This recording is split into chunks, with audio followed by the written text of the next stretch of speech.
Hello, everyone. Thank you for joining us for Anne's presentation today on calligraphic bowls. And I think that all of us are very familiar, but Anne has a lot of stories to share with us, and she's going to also talk about her process. So we're looking forward, Anne, to your talk.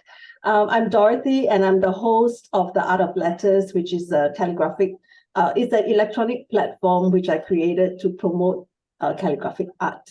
So right now we have an ongoing exhibition. It just launched yesterday, and it will be going until the 10th of December. So please go to the artofletters.com and enjoy the images that you see there, the videos, some of the process images, as well as the weekends. We have talks and demonstrations. So thank you all for joining us, and I'm going to give the time over to Anne.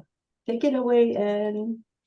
Yes, thank you, Dorothy. Thank you, everyone, for being with me here tonight or this morning. Thank you, Dorothy. It's a pleasure to be part of this, of your project. It was an honor to be part of it. I've learned a lot as well. And now I'm happy to share about my paper balls. I will share screen. Just a minute. I need to open.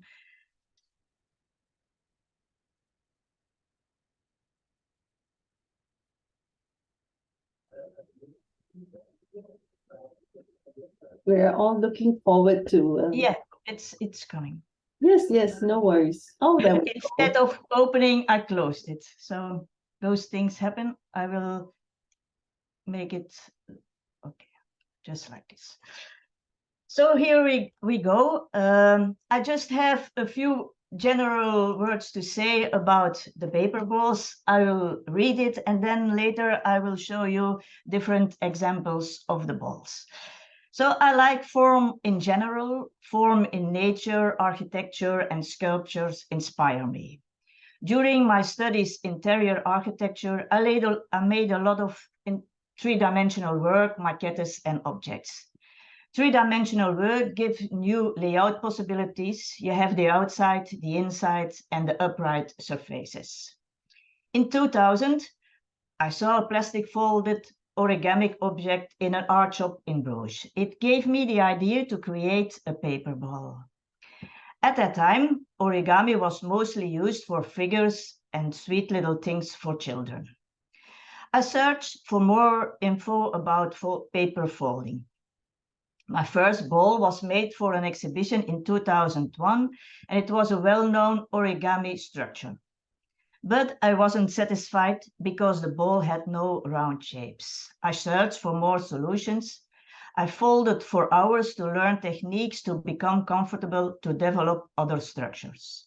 I invented my own structures, which formed a basis for all my balls later on. To discover more variations, I turned the object upside down and inside out. I changed the sizes and the folders.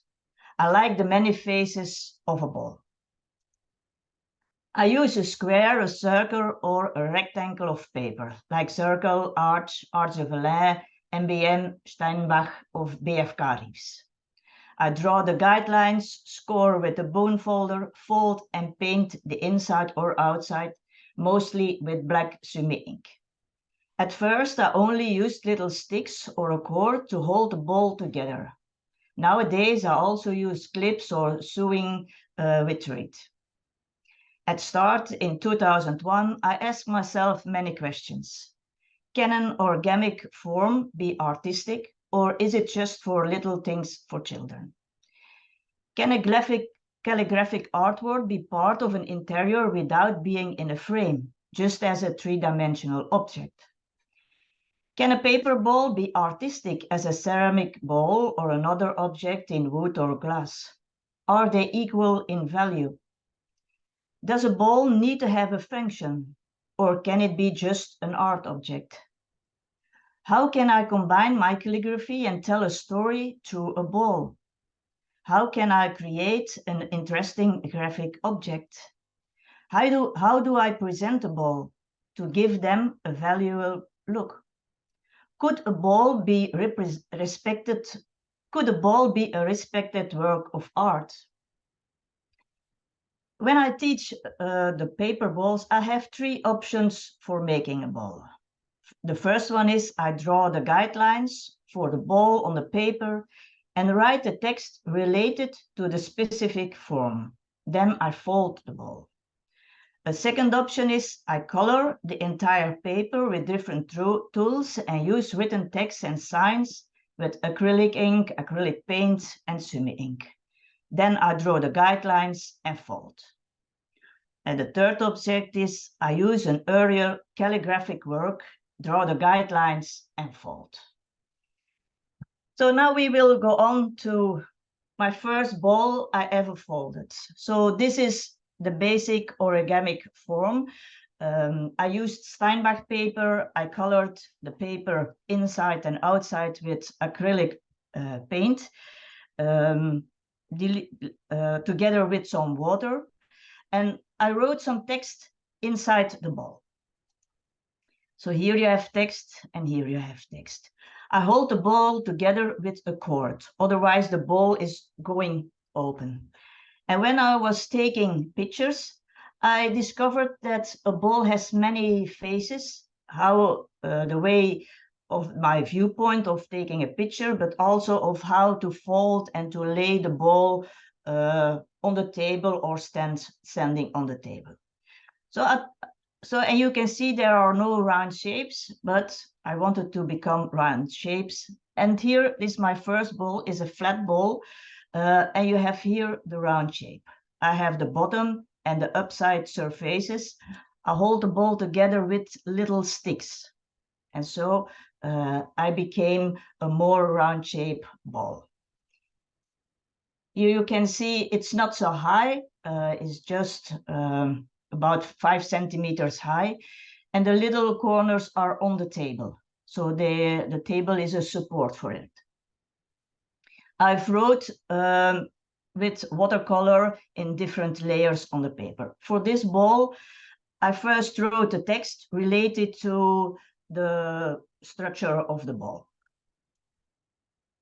Then I discovered another one, a more round paper ball is also related to that first one.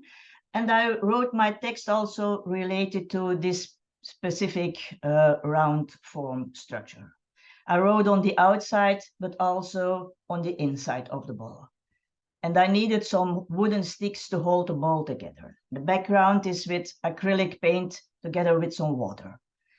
For coloring the paper, I used different tools and rollers. This is done in 2001, so it's a long time ago. Every time has his color and his specific ideas.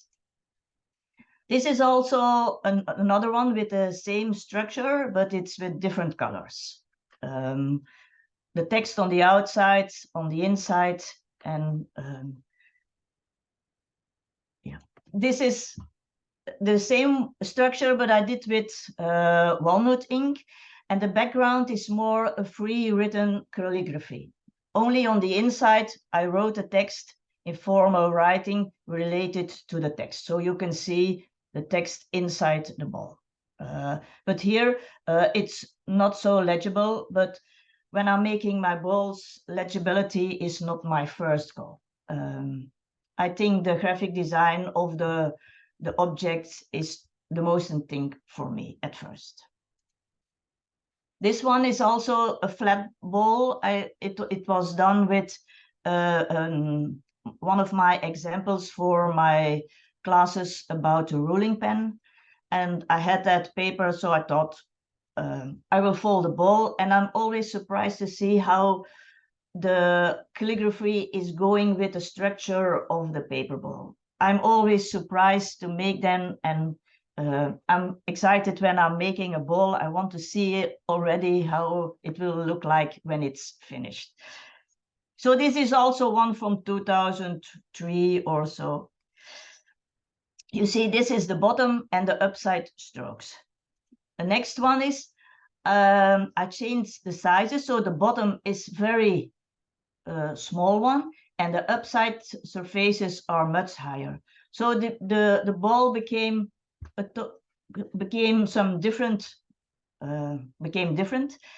So I also put some wooden sticks for it. It's also colored with acrylic paint. So by making the bottom much smaller, I had new possibilities.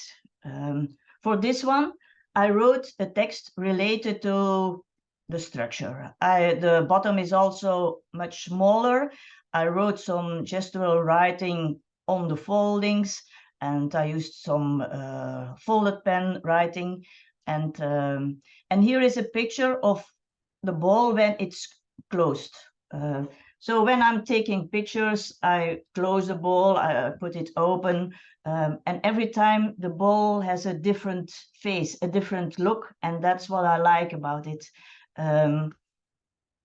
When you take a pictures from the sides or from above, it's always totally different. This one is one, I colored the paper with acrylic ink, and I had that paper. I didn't know what to do with it. And then I thought, okay, I'm gonna write with pointed pen and Roman minuscules along the paper, and then fold the ball with it. So here you can see the upright surfaces are much higher than my first one. So when the ball is standing open, you see also those are not upright, but a little, I don't know how to say. So here you can see the text, it's written in the ball. And also fascinating is when I wrote it all straight, but when the ball is folded, it became totally different. It's not straight anymore, so the organic shapes of the ball, yeah, make it looks like a bit different, and that's fascinating about three-dimensional work. This is a paper, it's a handmade paper. It's a very thin paper. It's also a flat ball. I wrote with some flat brushes over the ball. Here the ball is closed on the here, and here I have the ball open. So the different looks of a ball, yeah, it's interesting. For this one, I wanted to create a metallic effect, so you don't see if it's paper or not, but it's paper. I think it's a Steinbach paper, and it's a small one. It's still behind me, so a lot of my paper balls are behind me. This one is that little, I have this one. So it's a little one. On the pictures, you can see how large the balls are, but yes, this one is a smaller one. So I used black acrylic ink and some silver or metallic paint. I don't know anymore, but it looks more like metal. For this one, I go back. Here you can see the round shapes are on the inside of the ball. And this is the first ball where I used the round shapes on the outside. So I became more another ball. And this ball looks more like a vase. And this was the first one I used this way. And I was happy surprised. It was an artwork I did before, and I like the contrast of the letter forms and the surfaces and so on, because the ball, yeah, the artwork becomes more different than you see it in two-dimensional. This is the bottom. And on the inside, I used some gold leaf. The gold leaf is not flat on every on all the surfaces. It's blowing with the wind when you you blow a little bit, the gold leaf is not flat everywhere. So you can see here, I closed the bowl. The foldings are not open, and here the foldings are also closed. This is my choice. I have some sticks, and I can open the bowl or I can close it. It's every time it's a different look. This is a bowl. It was from 2012, and it was part of a project about Beethoven. I wanted to create a paper bowl also that you don't see if this paper or not. I wanted to create a more ceramic bowl, so that you have to touch it to know what the material is. So I used some semi ink, some acrylic ink. I wrote a text in function of the structure. I know I wanted to write Beethoven on this side. I had some marks. It's text on here. Okay. And here you can see the bowl on the inside. You can see some stones in it because it's still paper. It's still light, right? And when you touch it, it can move. So when it's on an exhibition, that's not so good. So I put some stones in it to make it much heavier. Here the foldings are closed and these are open. So here you can also see the foldings are closed and these are open. I like to paint the inside in black because with black sumi ink, the paper becomes more stronger. The form stays more as it should be. And it also looks more a bit artistic. You don't see if it's paper. And I like the contrast between the outside and the inside.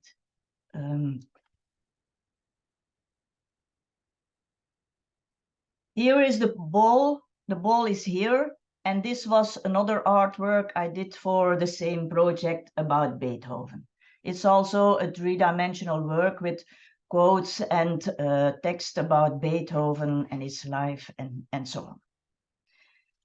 So here is the ball open, and he is much larger. This is also writing about Beethoven with sumi ink. This is another paper ball. You can see it's another form. It's a white one and it's not so depth. It's only about 10 centimeters in depth. For this one, I used some Dutch words with a lot of e's. In Flemish, it's opleven, herleven, inleven, uitleven. So I try to write them every time in a different way. This is with my Calliandra letters, and it's about, I've done it in, I think, 2011, 12, I don't know anymore. This ball is now in the Museum of Calligraphy in Moscow. It was there for the exhibition in 2015.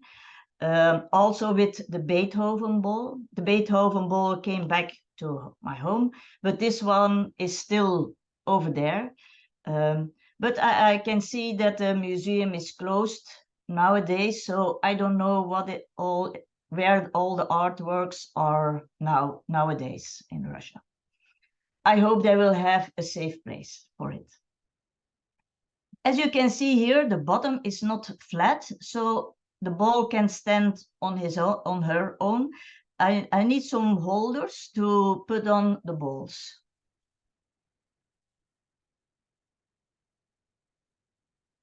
This one is also done with my Calliandra letters. This is, I wrote a lot of variations of the Calliandra letters.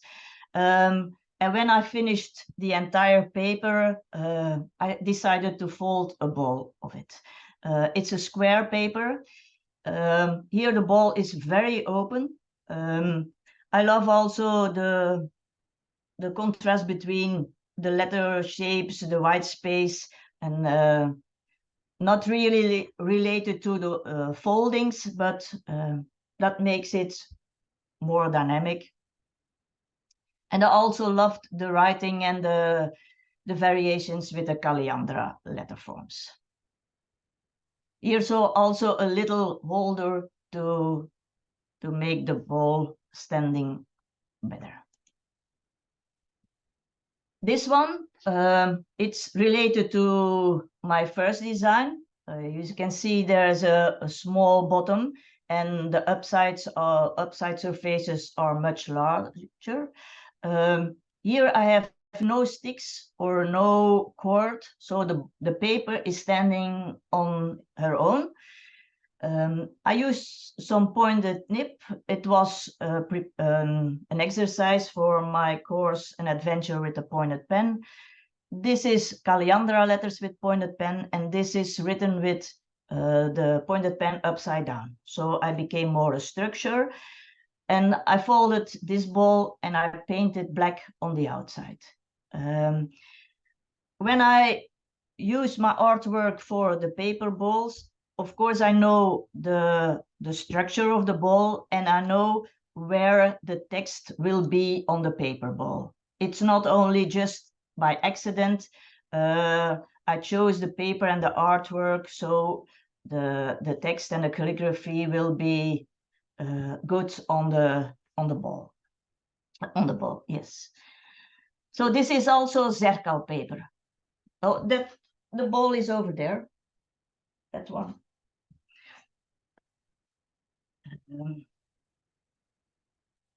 Oh, this one is also with me. Oh, this one is also with me. It's that one, but now it's closed. The foldings are closed, and now it looks more like a vase. Yes. So when I can decide to let it open or to close it, it's still, I use still clips. But later on, you will see I do some sewing, and then the balls, yeah, the form still, I don't know, I can't change the ball anymore. For this, I can change. This is another folding. This is also written with the pointed nib upside down. And when I folded the ball, for this one, there is no sticks or no glue. So the ball stays just like that together. I put some layers over here in the middle. So there will be a contrast with the round shapes and this straight stroke. So for this, there is a contrast between this and this. This is a rectangle paper, not a square paper, but it's just one paper. Because sometimes I have a calligraphy work of art, and it's beautiful as it is. So I want to cut the paper. So that was why I was trying to create a ball with an entire paper. But I can change the sizes. I can make a, oh, that ball is it here? Oh, it's here, that one? Yes. And there, that little black one, that's the same folding, but a very small one from an A4 paper.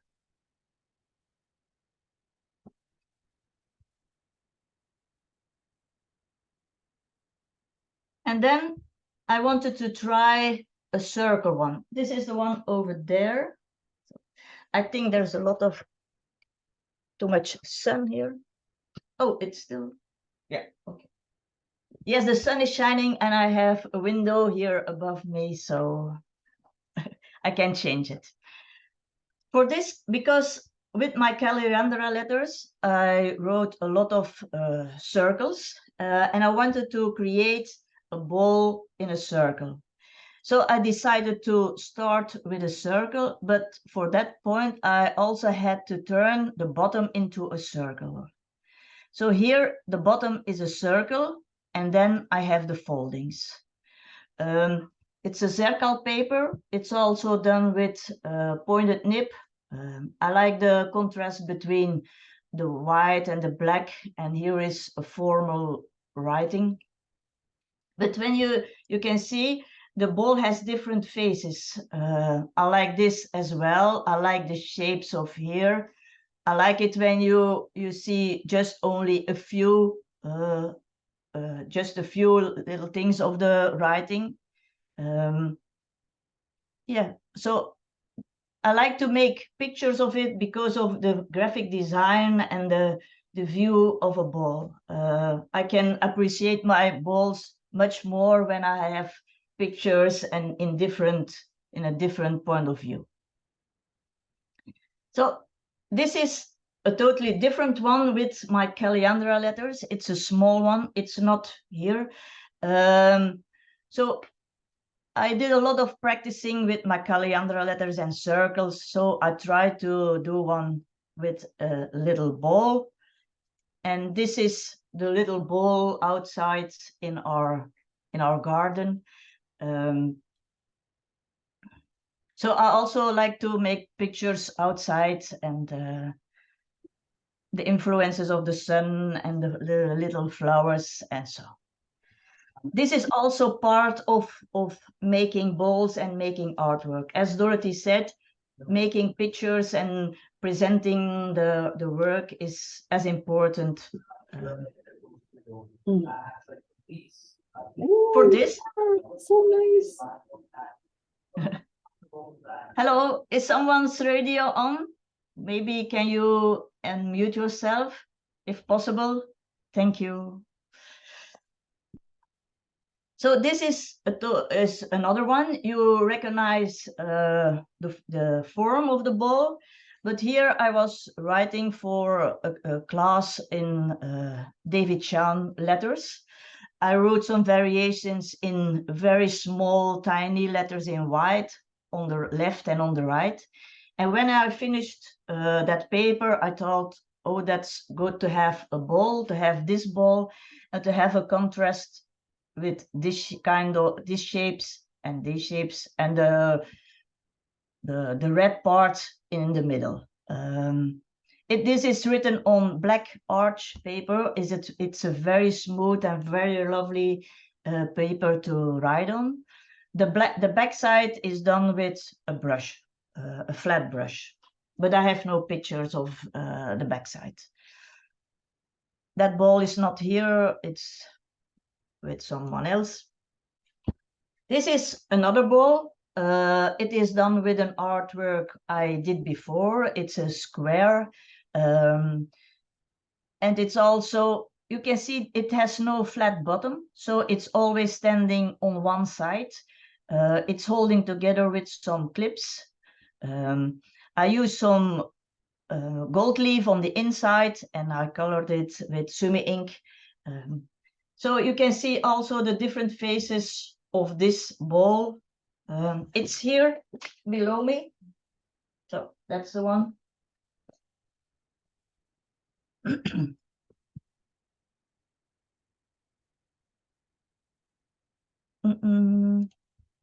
This is another one. It's the same structure. It's holding together with those little magnets.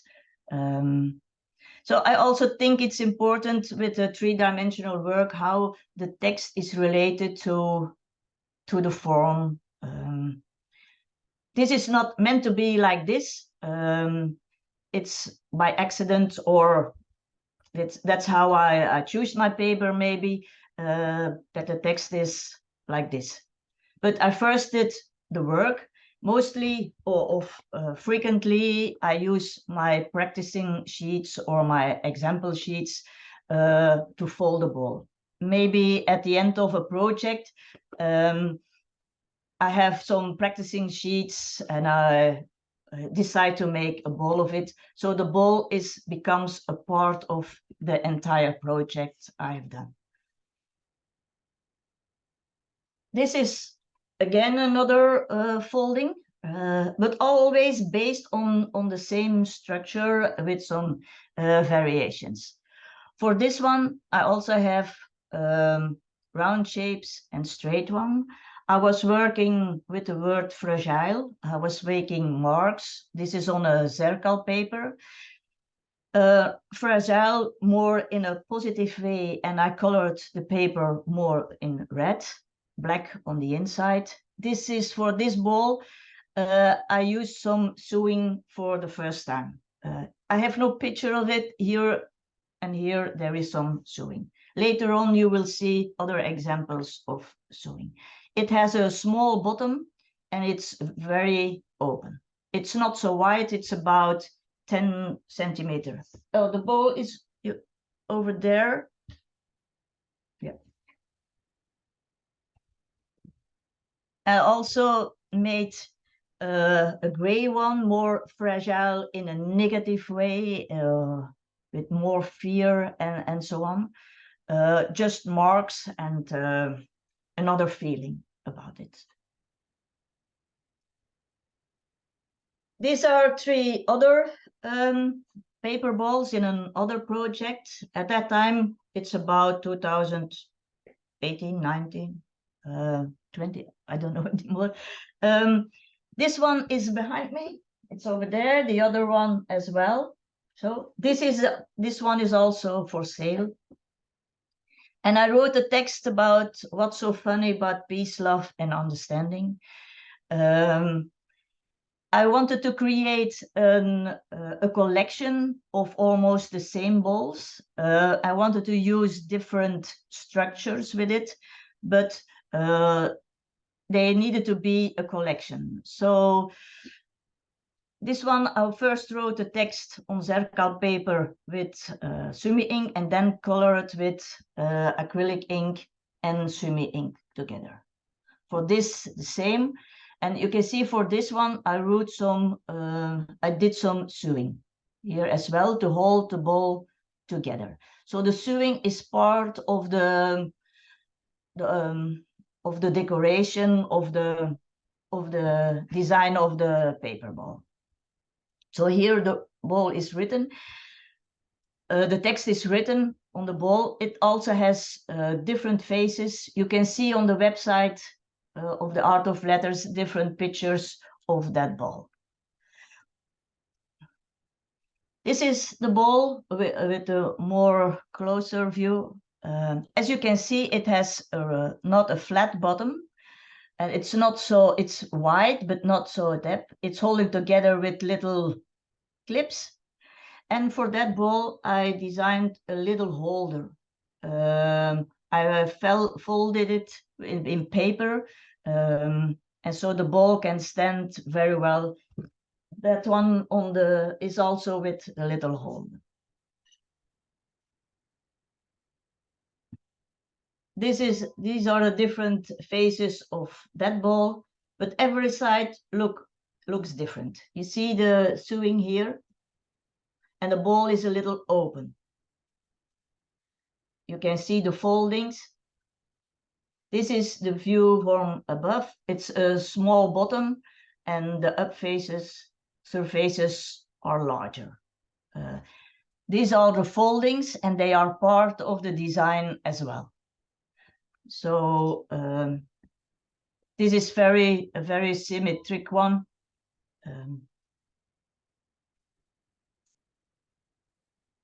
For this one, I wanted a very small bottom and a very high paper ball. But of course, the size of the paper is important. When you don't have a large paper, you can make a large or a high paper ball. So it depends on the size of the paper. This one is also done with an artwork I did before. It's the text about verbroken verbindingen in Dutch. I had a few of those artworks, so I decided to make a ball of it and see how it looked like. I always want to create a new form and a new design, because I'm always surprised to see how it's going to look like. This is another one. This is a smaller one. It's over there. The small one. This one is done with a sheet I did for a brush with silence. I wrote some Cyrillic text, some letter shapes, and I thought the letter shapes would combine good with that little ball. So I folded it, and I also did some sewing. And then I put a glass in it, and I use it for my nips when I'm demonstrating on a brush with silence.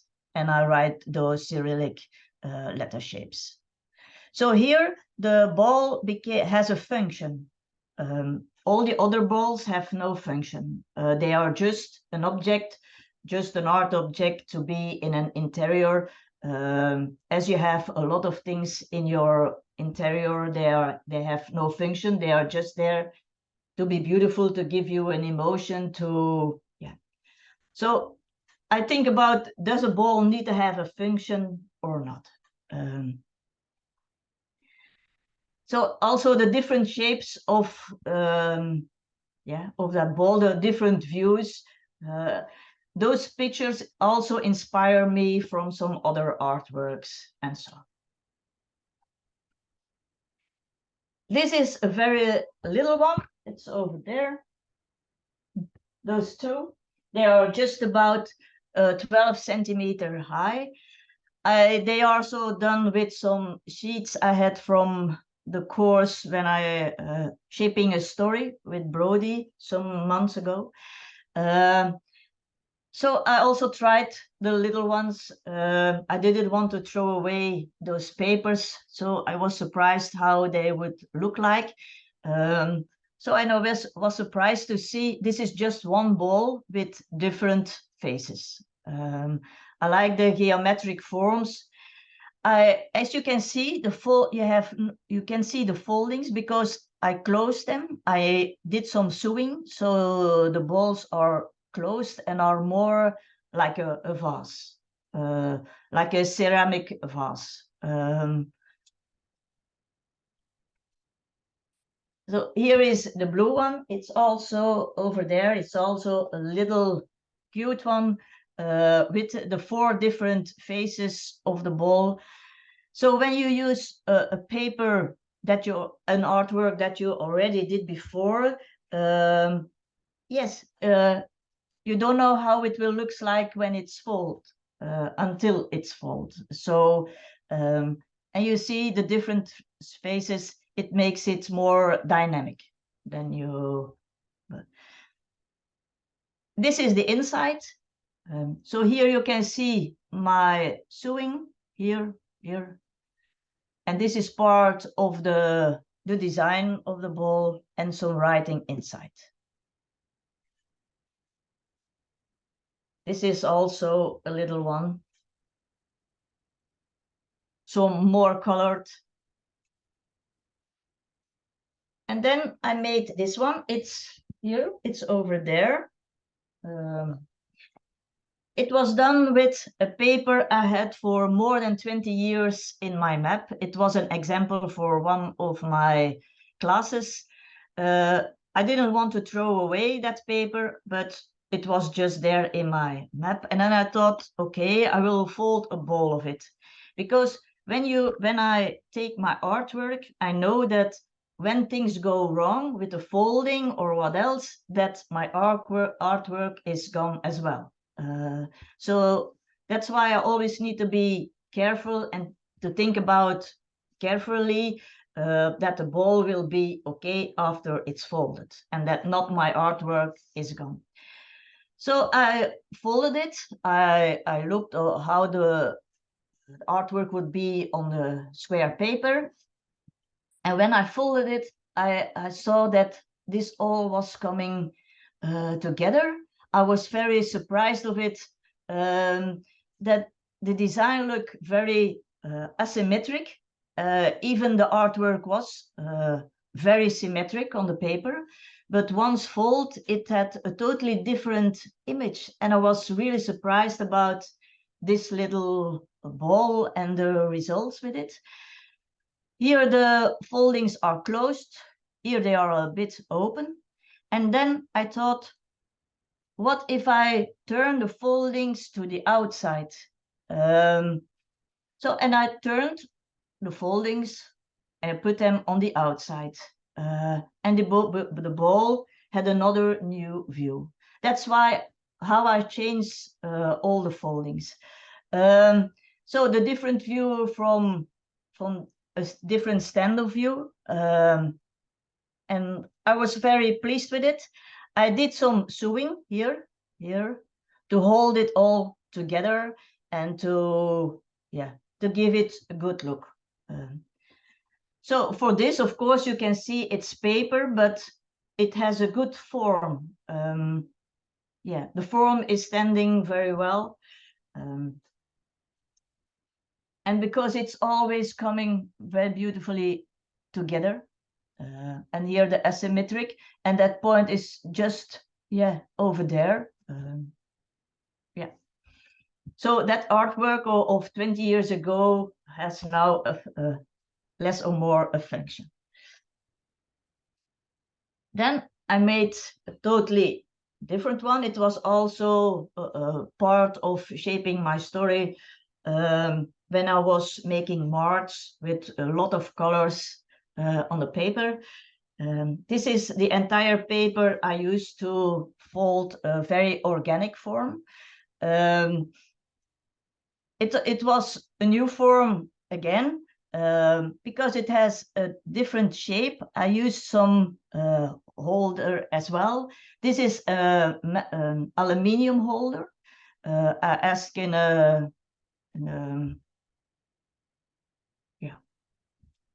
someone made it for me.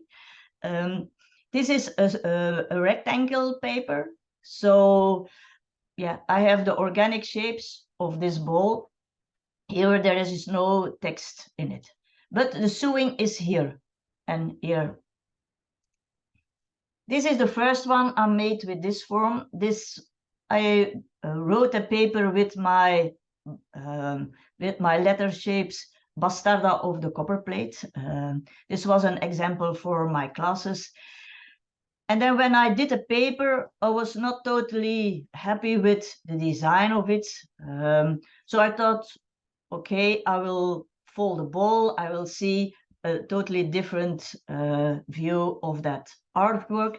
And then I wrote some little tiny lines here in between, and to make a contrast with this form and this form.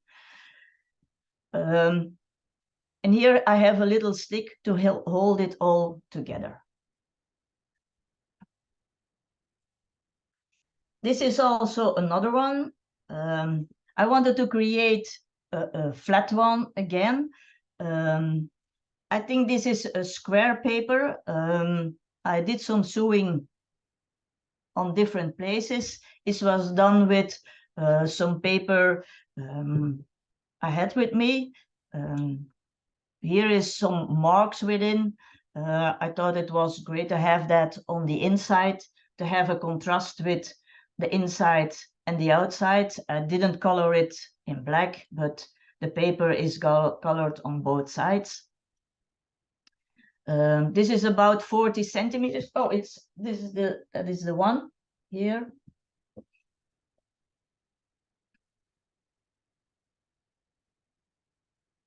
So this is when I'm busy. I use some clips or to hold the ball together. I fold it in different ways, not just one options, but different options. And at the end, I decide which option to use. This is also done with Zerkal paper, and it's a text I wrote with pointed nibs maybe about 10 years ago. It was also in my map. I wanted to create a very fragile paper ball because the other ones have a lot of color. So I used that paper. Even I liked it as a three-dimensional work as well. Finally, it became this ball. The text is on the inside. but the things I changed is the sewing here. So, and that's why the ball is more open like this, because of the sewing here and here. I didn't use clips, but so this is more a fragile one. Yeah, there is no color or paint on the outside. I wanted to keep it very clean. And then a totally different one. This was an artwork I did a few years ago about the text, "What's so funny about peace, love, and understanding." I had that text for a long time in my map. And I thought it can be a beautiful ball because of the different characteristics of the letter shapes on the paper. The view of the paper of the ball would be totally different on every size. So finally, after a long time, I decided to fold the ball, because, as I said, when things go wrong with folding or what else, your artwork is gone as well. So this is the ball folded, and you can see they have four totally different views. I like this ball very much because it doesn't look like paper. I think the letter forms, the letter shapes are going well with the form of the ball. Here the foldings are open. I did some sewing here, but I also this is the ball closed, so it looks a bit different. But I preferred the other one because this is only with clips, so I can open it again. I thought for this, you can see more the calligraphy on the different sizes. And that's why I decided to give it. Where is that book? Oh, it's over there. So I decided to let it open this way. I colored it also black on the inside. So here is closed. I think it's also good. It looks more maybe like ceramic because you don't see foldings and so on. Here they are apart. So you can see more about the text. And it's also colored in black sumi ink on the inside. You see the bottom is very small and the upside surfaces are much larger. And then I have a final ball, and maybe that's the most meaningful ball I have. This is one, I call it the forest. And it's done for Alex, my mentee. When Alex was talking about the forest and how much time she spent in the forest and that now she had to leave the forest, I was very touched by her stories and about her situation. By times I felt helpless and I didn't know how I could help her. So then I decided, I had to do something with that idea. I knew I had some colored paper in green. Some time ago, I colored a lot of papers in green for the nature and so on. And I found one, I had one, this colored paper. And I thought, oh, this is really the forest, the high trees, the light comes in, the twigs and so on. I thought that image was really the forest. I thought, oh, I will want to do something with it. I thought I would like to write a text, but then I decided to fold a ball. I colored it in gray on the inside, and I see it as the green on the outside as a shelter, as a shelter, the forest as a shelter for her. And on the inside, with the light comes in, I would like to talk. I wrote a text in the on the inside, and they are related to the roots of the trees. So they are connected with each other, and I wrote the text. I didn't want to write it in Roman capitals or very formal, so I wrote them this way. And for the text, I used the song lyrics, "He ain't heavy, he is my brother." It's a song by the Hollies. I love that song very much, and it's still with me. And I thought the meaning of that song is very well for that paper ball. So I wrote the text as the roots of the trees on the inside, and the shelter on the outside. I use this ball because also of the round shapes, the very organic shapes. I did some sewing here to hold the ball together. It's also on a holder because of the special shape of the ball. And then I was making pictures outside, and on my table outside I had some flowers, and my eye immediately went to a little twig with 3 little white flowers. And then I thought, oh, this is Alex, her husband, and her little dog. And I thought, oh, this is a beautiful image. I need those little flowers, and I need to put it into the bowl. And so those flowers, those 3 persons are here in the bowl. You see the needling, the sewing of the ball. And when I was taking more pictures, I saw a little heart in that ball. It was not meant to be like this, but when I saw the pictures, I thought, oh, this circle comes together. It's the little heart, the little flowers in the green as a shelter, and then all the roots of the trees, they are connecting with each other. And I love this image very much. I love this bowl very much as my my parts of the forest, of being a mentee for Alex and to support her along her way the passing months. And that's why the ball is a meaningful object, and I could combine my calligraphy and the balls and our mentoring all together. So I'm finished. I hope you enjoyed it. I'm happy you are with me. If you have questions, please ask them. I try to answer when possible. Yes. Thank you, Anne. That was amazing.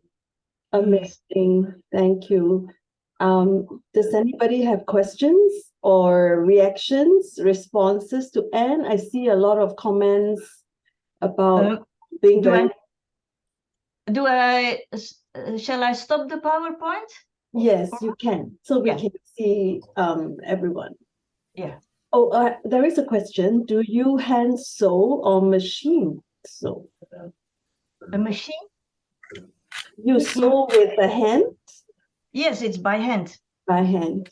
Yes, and it's all by hand. Yes. By hand. How do you prevent the paper cracking when folding? Yeah, it's very difficult. I try to be very carefully, and that's why I also wrote at the my explanation in the beginning.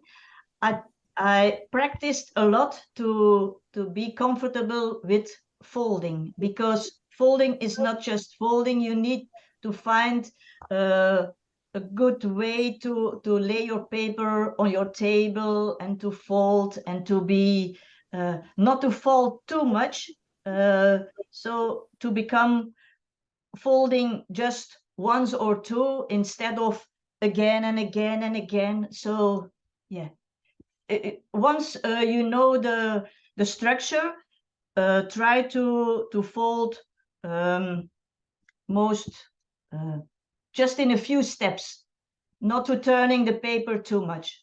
Yeah. But I know for the circle one, it was difficult because of the grain of the paper. So at one point, it was more difficult than the other part of the paper. Yes. Another question, do you have any favorite papers for working with when making bowls? Yes, I like to work with zerkal paper, aquarelle zerkal paper, but unfortunately the paper doesn't exist anymore because the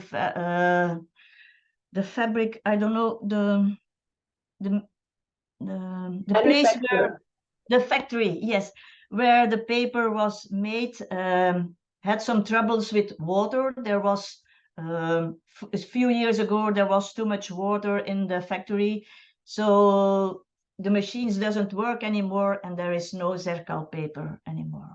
So but I still have some in my maps. So but once I need to go on with some other paper, but I will see. But I prefer, but I also did one with MBM and it was going well as well. Steinbeck I used in the beginning, but not now anymore. I'm looking. I had an arch paper that was also very well. When the paper is soft, the folding is going much easier than when it's a stuck paper. Yeah. Okay, Janine is asking, did the origami come to you for the bowls, or were you previously folding something other than bowls? She thinks all the bowls are very incredible with their changing dimensions and expressions. During my studies, I made a lot of maquettes and objects for during my education. So that's where I got interested in folding three-dimensional work.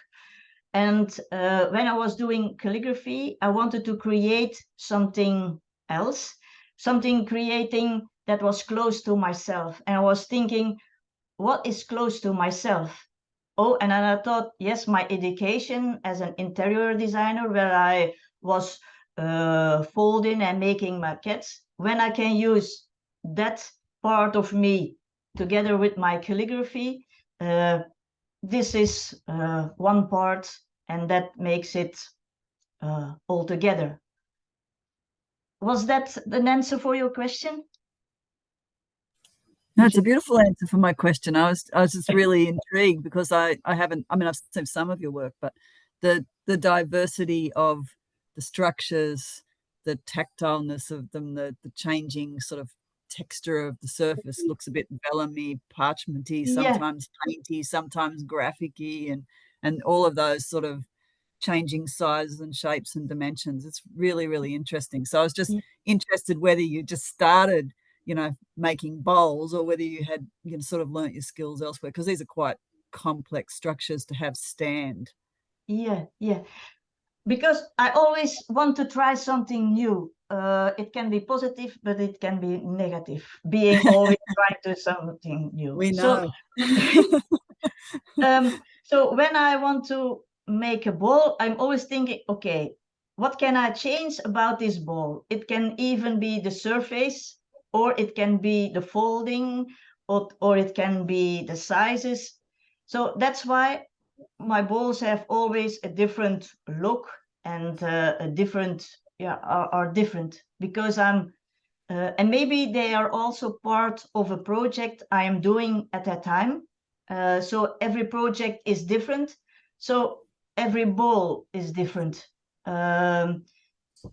Yes, but it's surprising. They're beautiful, really beautiful. And sometimes I make a collection, as I said, then I make a few balls in the same style. When I'm doing this for a few weeks, then I try to make a few balls that are a collection. They are relating to each other.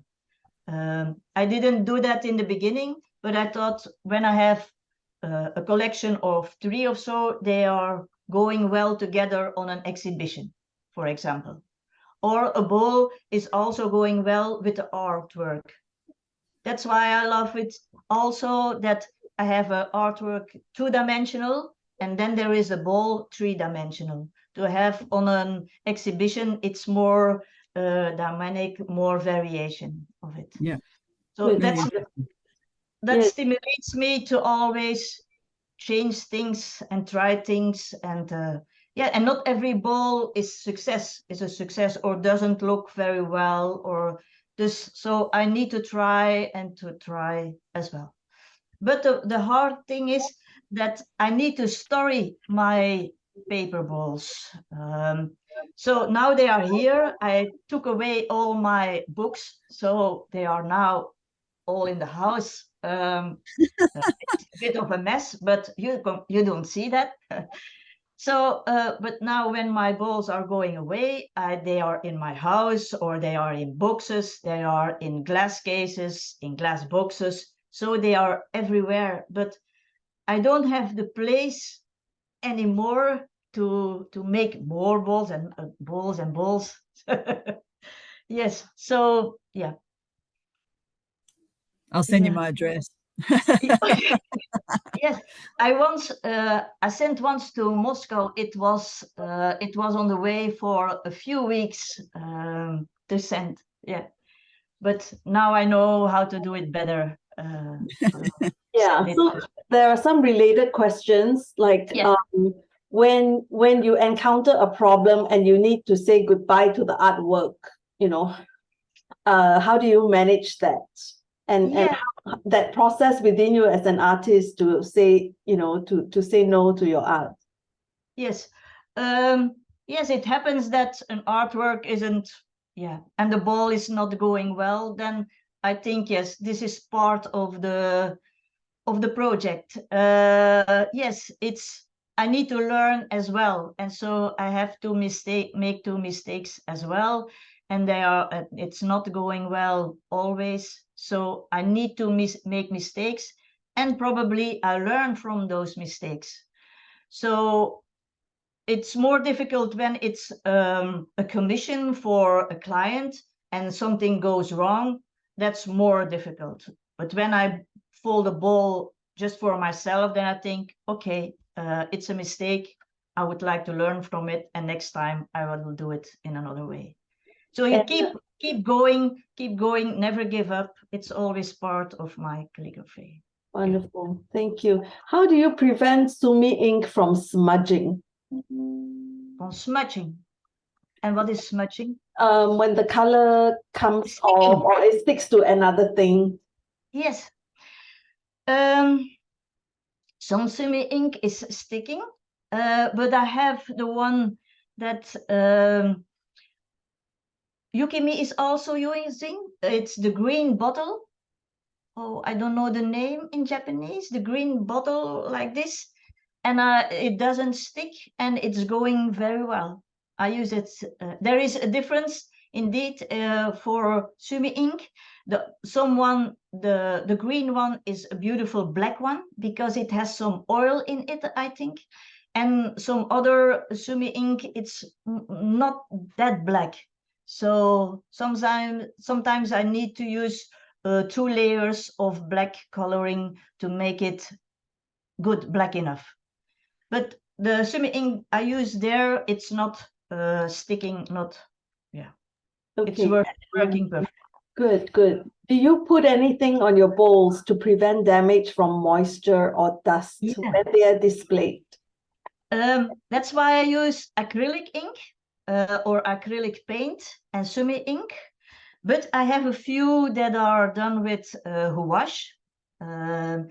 Yes, that's much fragile. Then I use some spray to protect it, and I hope nothing will happen. I need to think about it. All those are with acrylic. That blue one is gouache, that little blue one. So then I put them in a glass case or somewhere but I never had it that it was bleeding or something else. Yeah. Yes, thank you. How do you achieve clean folds when working with big and thick paper?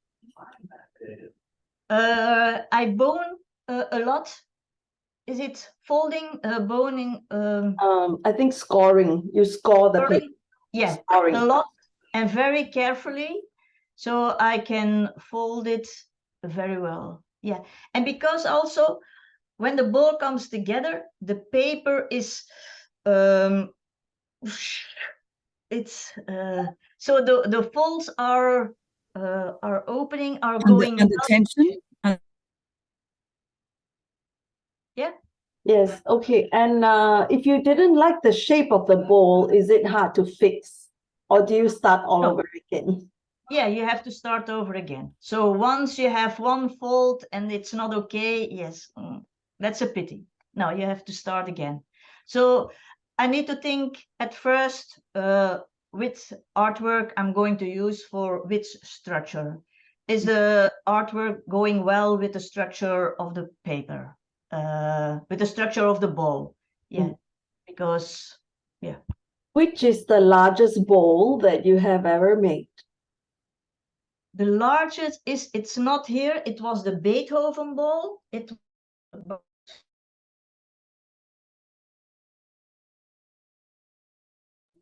Oh, Anne is frozen.